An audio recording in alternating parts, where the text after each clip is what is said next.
hereby relinquish my position as Chief of Police of Kibawe Municipal Police Station.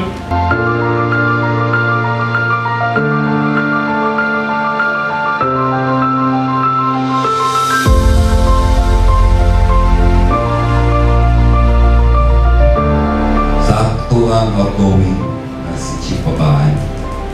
Ako gini-isulti tungod kay satisfied kay ko sa mga performance, sir.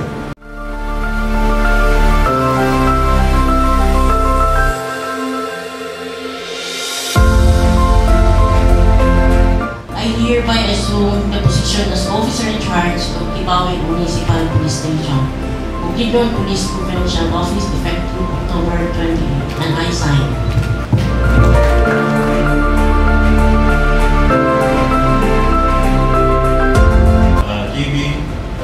As you move up the ladder, what you have learned here in Kibawe as you lead your men on the ground will be imparted to the future office that you will hold.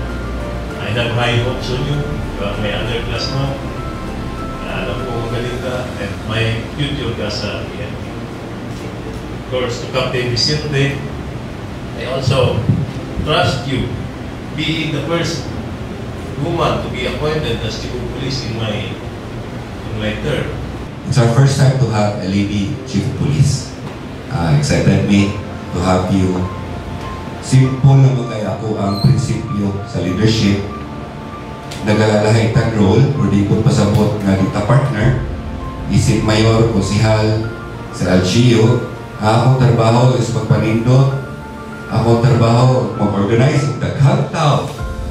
Kung ikaw ang may bantay nga ng mga tawanan sa security.